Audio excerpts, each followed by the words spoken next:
Esu Elena Deižytė Dzvinelienė.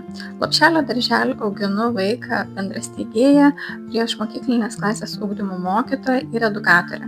Ir šiandien su jumis pasikalbėsime viena svarbia tema, tai yra vaiko adaptacija darželyje. Iš patirties žinau, kad tėvai susiduria su daug klausimų ir baimių, kaipgi jų vaikui seksis adaptacija, ar jis pripras darželyje, ar viskas bus gerai.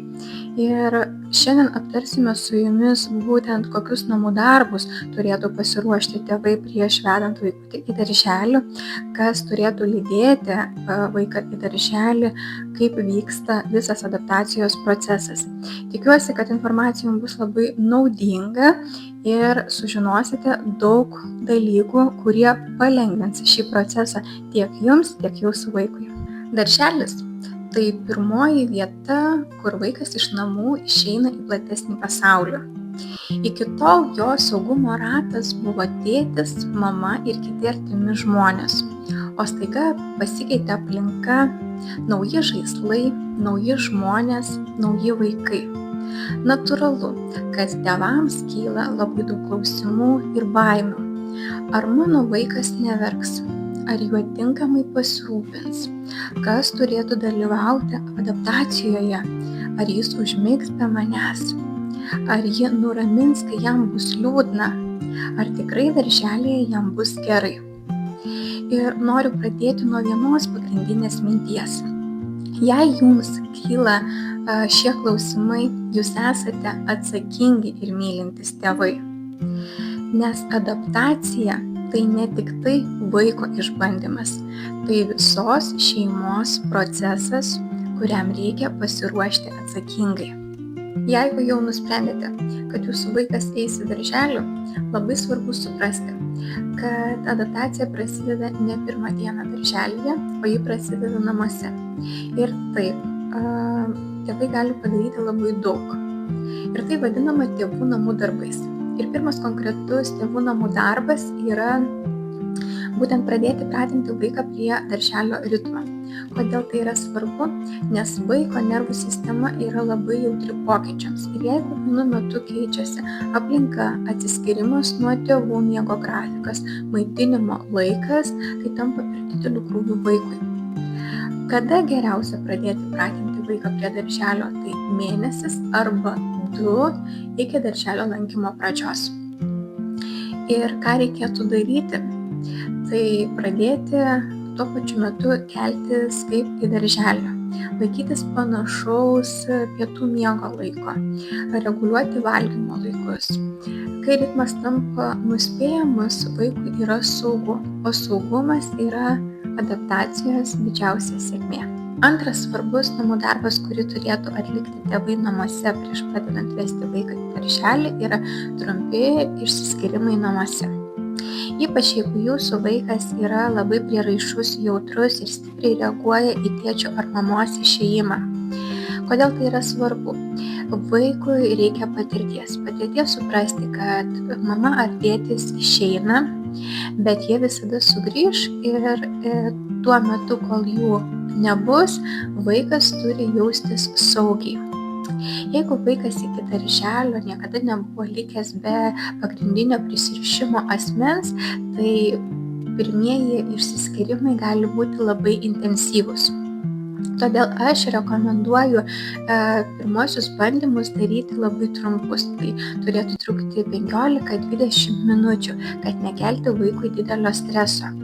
Taip pat galite įvesti ir kitus asmenis, vaiką palikti su seneliais, su aukle arba keistis patys. Jeigu vaikas labai prisirišęs su mama, tai pirmieji kartai turėtų vaikas likti tik su tėčiu arba atvirkščiai. Svarbiausias dalykas yra, kad šiuo etapu suaugęs turi išlikti labai ramus, nes per ramybės jausmą vaikas geba nusiraminti taip pat. Kai kurie tėvai sako, bet mes visada kartu, kodėl turėčiau dabar atsiskirti dirbtinai? Atsakymas labai paprastas. Darželis vaikui tai bus pirmas ilgesnis atsiskyrimas. Todėl skirtumas tarp nepatirto staigaus atsiskyrimo ir jau palaipsniško pažįstamo atsiskyrimo yra milžiniškas. Kai vaikas jau turi patirties, kad mama ar tėtis išeina, bet sugrįžta, jo nerimo lygis yra mažesnis. Jis turi vidinį pasitikėjimo pagrindą. Trečias namų darbas, kurį turite atlikti, tai yra kalbėtis su vaiku apie darželį. Normalu, kad vaikui tai bus visiškai neaiškus ir nesuvokiamas dalykas. Kasgi tas darželis? Kodėl jisai turi ten eiti? Kodėl jisai negali likti su mama ar tėčiu namuose? Todėl jūsų užduotis vaiko negąsdinti. Jūs turite su juo kalbėti ramiai, žaismingai, papasakoti geriausius dalykus, kas gali nutikti darželyje. Tai nauja aplinka, nauji draugai, nauji žaislai, daug smagių veiklų ir mokytojas, kuris yra vaikui draugas, į kurį vaikas gali kreiptis, kai jam yra liūdna, kai jam yra linksma, kai jam kažkas skauda, kai jis nori apkabinti mokytoją. Per teigiamus pasakojimus ir teigiamas emocijas vaikas jaučia, kad darželis nesukelia jokios baimės. Ir svarbiausia, jūs patys turite pasitikėti ugdymo įstaigą, į kurią nusprendėte leisti vaiką. Dar vienas svarbus pasiruošimo žingsnis yra ritualų kūrimas. Vaikams pasaulis tampa saugus, kai jis yra nuspėjamas. Todėl ritualai jie kuria būtent tą nuspėjamumo jausmą. Kas yra ritualai? Tai yra pasikartojantis aiškus emocinę reikšmę turintis veiksmai. Pavyzdžiui, tai gali būti atsisveikinimas ir pamojavimas pro langą. Tai gali būti šiltas apsikabinimas prieš išleidžiant vaiką į darželio grupę. Tai gali būti jūsų miego ritualas, pasakos skaitymas ar jūsų su vaiku sugalvota frazė. Net pasakymas, aš tave pasiimsiu prieš pietų miegelį, kai visi vaikai pavalgys pietukus, aš ateisiu tavęs pasiimti. Tai irgi vaikui yra ritualas. Kodėl jis yra svarbus? Nes jis tampa tiltu tarp darželio ir namų. Vaiko žindymas ir adaptacija darželyje. Ar gerai nutraukti staigiai žindymą prieš pradedant vesti vaiką į darželį? Ką reiškia pats žindymo procesas pačiam vaikui? Tai yra artumo ir saugumo jausmas su mama. Kartu 2 naujus pokyčius daryti vaiko naujame gyvenimo etape nėra gerai jo emociniai būklei. Tai sukelia per didelį stresą vaikui. Jeigu mama nusprendžia žindymą nutraukti prieš darželio pradžią, tą rekomenduoju daryti keletą mėnesių iki adaptacijos pradžios. Vaikas turės pakankamai laiko apsiprasti su naujų pokyčiu ir darželio adaptacija bus lengvesnė. Jeigu šeima planuoja mažinti žindymą, geriausia tai daryti palaipsniui. Iš savo patirties dažniausiai rekomenduoju pirmiausia nutraukti dieninį žindymą ir palikti rytinį ir vakarinį žindymą. O kodėl? Nes dienos metu darželyje vaikas vis tiek krūties neturės galimybės gauti, o rytinis ir vakarinis žindymas tampa saugiu inkaru prieš ilguosius išsiskyrimus.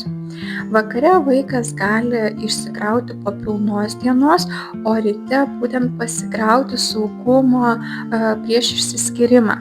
Tokiu būdu pokytis vaikui tampa daug švelnesniu. Noriu labai aiškiai pasakyti, kad žindymas savaime nėra adaptacijos problema. Problema atsiranda tada, kai žindymas yra vienintelis nusiraminimas vaikui darželyje ir staiga jis atimamas. Todėl mūsų tikslas yra padėti vaikui išmokti kitų savireguliacijos būdų, kaip nusiraminti kartu su pedagogo pagalba, įsitraukti į ugdymo veiklas. Kas turėtų dalyvauti vaiko adaptacijoje? Dabar noriu pakalbėti apie dar vieną labai svarbų adaptacijos aspektą – tėvų dalyvavimą šiame procese. Labai dažnai matome adaptacijos laikotarpiu darželyje mamas. Ir tai yra natūralu, nes mama dažniausiai yra pagrindinis vaiko prisirišimo žmogus, todėl ji prisiema visą atsakomybę ir lydi vaiką į adaptaciją. Tačiau iš praktinės pusės galiu pasakyti, kad per paskutinius 2 metus į adaptacijas vaikus lydėjo ir tėčiai. Tėčiai labai nori įsitraukti į šį procesą, todėl svarbu nepamiršti ir jų. Ir adaptacijos vykdavo tokios pačios sėkmingos, greitos ir laimingos. Kodėl? Vaikui yra labai svarbu matyti, kad abu tėvai pasitiki ugdymo įstaigą, pedagogais ir šiuo procesu. Kai vaikas mato ramų mamą ir tėtį, jis gauna labai aiškią žinutę, kad man čia darželyje yra gerai, man čia yra saugu. Vaikai labai jautriai nuskaito mūsų suaugusiųjų emocijas. Net jei mes nesakome nieko žodžiais, jie jaučia mūsų kūno kalbą, mato mūsų žvilgsnį, girdi mūsų balsą. Jeigu tėvai nerimauja, bijo, turi daug neatsakytų klausimų, bijo paklausti mokytojo, vaikas tą jaučia. Jeigu tėvai yra ramūs, pasitikintis, vaikui daug lengviau priimti naują aplinką ir žmogų. Todėl nuoširdžiai rekomenduoju, kad adaptacijos procese įsitrauktų kiek įmanoma pagal šeimos galimybes abu tėvai. Kartais pastebiu, kad adaptacijos taip pat būna sėkmingesnės, kai adaptacijos metu vaiką lydi tėtis, nes tėčiai dažniausiai išlaiko struktūrą ir ramybės jausmą. Svarbu nepamiršti, kad šiame etape labai svarbu, kad vaiką lydėtų būtent tas iš tėvų, su kuriuo atsiskyrimas vaikui yra lengvesnis ir iš kurio vaikas jaus didelį palaikymą ir pasitikėjimą. Iš savo patirties galiu pasakyti, kad adaptacija darželyje vaikui užtrunka labai įvairiai. Tai gali trukti kelias savaites arba kelis mėnesius. Ir tai priklauso nuo kelių dalykų. Tai yra nuo vaiko temperamento, nuo jo amžiaus, nuo ankstesnės išsiskyrimo patirties ir nuo tėvų emocinės būsenos. Kai kurie vaikai pradeda darželyje jaustis saugiai ir komfortiškai labai greitai, kitiems tai trunka daugiau laiko. Svarbus dalykas yra tėvams nelyginti savo vaiko su kitais vaikais, nes kiekvienas vaikas turi savitą tempą. Per ilgą savo darbo patirtį pastebėjau, kad yra 3 pagrindiniai dalykai, kurie adaptacijos metu dažniausiai apsunkina vaikui šį procesą. Tai yra per ilgas ir emocingas tėvų atsisveikinimas, tėvų hiperapsauga ir tėvų abejonės pedagogo akivaizdoje. Ir dabar išnagrinėsime kiekvieną atskirai ir pabandysime išsiaiškinti, kodėl kiekvienas iš jų gali sukelti vaikui daug streso ir papildomo nerimo. Tai pirmas yra per ilgas ir emocingas tėvų atsisveikinimas. Kartais tėvams labai būna sunku paleisti vaiką ir tas atsisveikinimas užtrunka labai ilgai. Tėvai graudinasi, ilgai stovi, kelis kartus prieina prie vaiko atsisveikinti. Ir vaikui tai yra siunčiama labai aiški žinutė. Čia kažkas negerai, jeigu mama arba tėtis labai jaudinasi. Vadinasi, ši vieta man yra nesaugi. Tuomet vaiko nerimas dar labiau sustiprėja. Atsisveikinimas turėtų būti trumpas, ramus ir aiškus.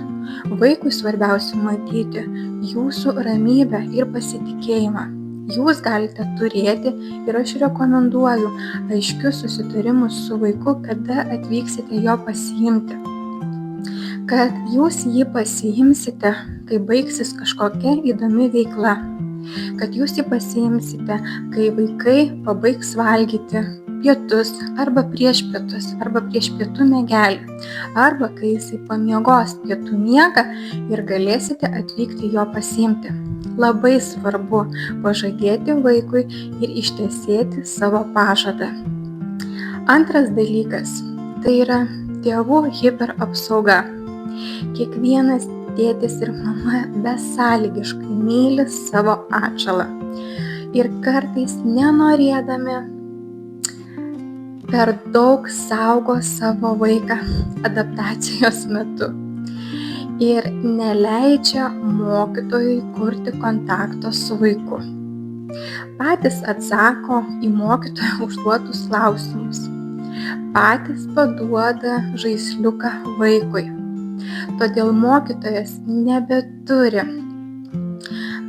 galimybės priartėti prie vaiko.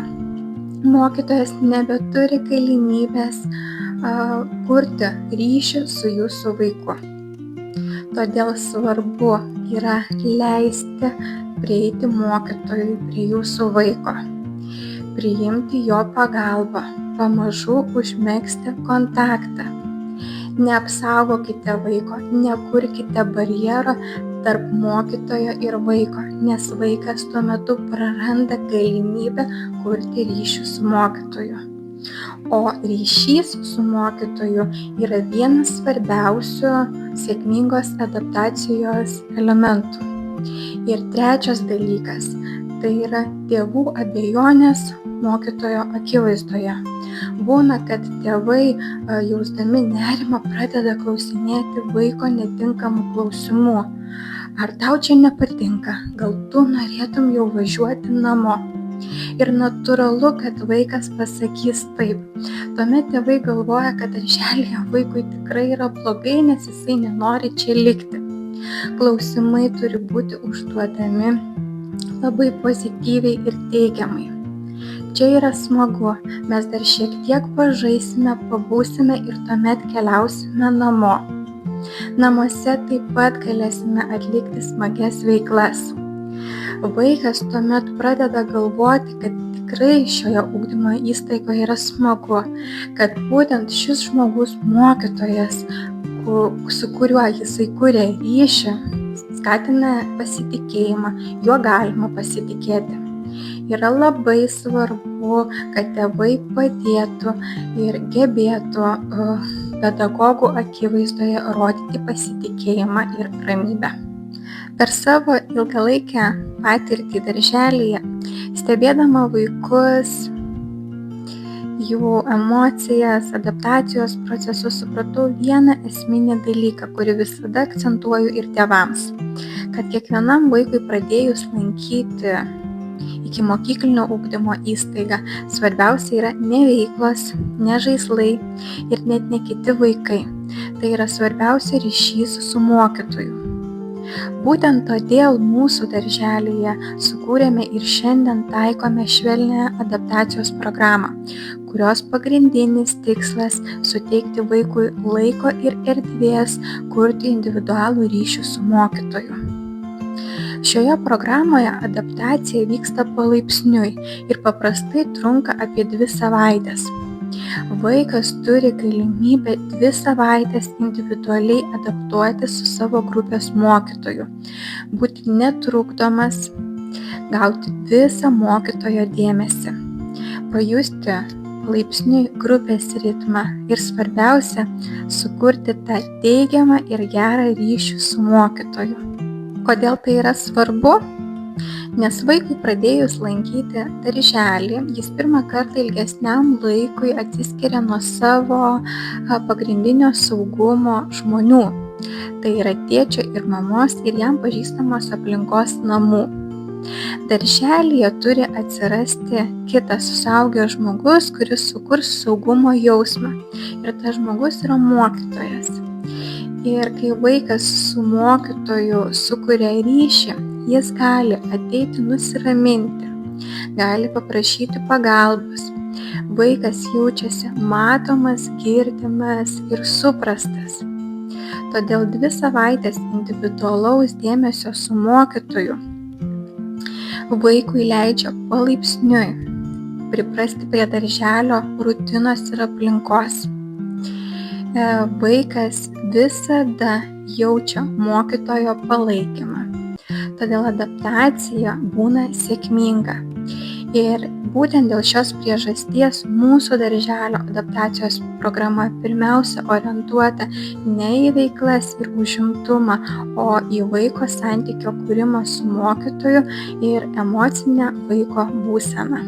Iš ko susideda sėkminga vaiko adaptacija? Kalbant apie sėkmingą vaiko adaptaciją, svarbu paminėti, kad ją lemia ne vienas veiksnys. Iš savo praktinės patirties esu išskyrusi 4 pagrindinius elementus, kurie dažniausiai nulemia, kaip greitai vaikas pripranta prie darželio. Tai yra ryšys tarp vaiko ir pedagogo, aiški dienos rutina, bendradarbiavimas tėvų su mokytoju ir švelnus adaptacijos procesas. Visi šie elementai yra glaudžiai susiję tarpusavį ir kuria saugią aplinką vaikui. Iš pedagoginės perspektyvos ryšys su mokytoju yra ne tik emocinis saugumo garantas, bet ir pagrindas vaiko emociniam, socialiniam ir pažintiniam vystymuisi darželyje. Kuo stipresnis ryšys tarp vaiko ir pedagogo, tuo greičiau ir sklandžiau vaikas įsilieja į darželio gyvenimą, o adaptacija vyksta be streso. Taigi, antras elementas yra aiški dienos rutina. Nuspėjama dienos struktūra vaikui leidžia žinoti, ko tikėtis ir mažina nerimo jausmą. Kai vaikas supranta, kad yra laikas žaidimui, kad yra laikas valgymui, poilsiui, kitai smagiai veiklai, jis jaučiasi saugiai ir geba efektyviau įsitraukti į ugdymo procesą. Stabilus ritmas padeda vaikui planuoti savo veiksmus ir reguliuoti emocijas. Taipogi visada rekomenduoju tėvam, pradedant vesti vaiką į darželį, laikytis vienodo dienos ritmo kaip ir darželyje. Vaikui tai yra aiškiau suprantama, kad niekas nesikeičia ir viskas yra taip pat. Tėvų bendradarbiavimas su pedagogu. Kai tėvai pasidalina svarbia informacija apie savo atšalą, jo įpročius, jautrumus, miego ar valgymo ypatumus, pedagogui lengviau pritaikyti individualų požiūrį. Svarbu, kad tėvai pasitikėtų pedagogu. Vaikai jautriai jaučia suaugusių emocijas. Todėl ramūs ir pasitikintis tėvai padeda vaikui jaustis saugiai ir drąsiai, ir tai skatina drąsiai dalyvauti ugdymo veiklose ir darželio gyvenime. Bendradarbiavimas taip pat reiškia dialogą apie nuolatinius vaiko poreikius, adaptacijos eigą, emocinę būseną. Pedagogas ir tėvai turi dirbti išvien kaip komanda. Todėl drąsiai užduokite teisingus klausimus savo vaiko mokytojui. Kaip vaikui šiandien sekėsi darželyje, su kuo jisai žaidė, kuri veikla jam patiko labiausiai, su kuriuo draugu draugavo, ar patiko valgyti, ar gerai išmiegojo. Visi klausimai apie jūsų vaiką yra teisingi ir jums padės žinoti, kaip šiandien jis jautėsi darželyje. Ir 4 elementas tai būtų švelnus adaptacijos procesas. Staigus atsiskyrimas nuo tėvų vaikui dažnai sukelia stresą, baimę ir didelį nerimo jausmą. Todėl adaptacija turi vykti palaipsniui. Ir švelnios adaptacijos metu vaikas turi galimybę susipažinti su nauja aplinka, kurti ryšį su mokytoju be jokio streso ir spaudimo. Kai adaptacija vyksta palaipsniui, vaikas gali drąsiai tyrinėti, žaisti, dalyvauti ugdymo veiklose ir jaustis pripažintas, pastebėtas ir mylimas. Tai užtikrina, kad darželis tampa saugi vieta, kur vaikas nori grįžta kiekvieną dieną. Todėl esant galimybėje, rinkitės švelnią adaptacijos programą, kur vaikas tikrai turėtų laiko palaipsniui priprasti prie darželio. Nes šis gyvenimo etapas yra svarbus, jis kuria pamatą tolimesniam vaiko suvokimui apie ugdymo sistemą, apie mokyklą ir apie jo vidinę sėkmę. Pabaigai norėčiau pasakyti, kad švelni adaptacija veikia tada, kai ji gerbia vaiko tempą. Mes neskubame, mes stebime, mes kuriame ryšį ir kai šie 3 dalykai susijungia, adaptacija tampa daug švelnesnė ir sklandesnė tiek vaikui, tiek tėvams. Todėl visiems linkiu, kad jūsų adaptacijos darželyje būtų švelnios ir tai būtų dar viena nauja smagi pradžia.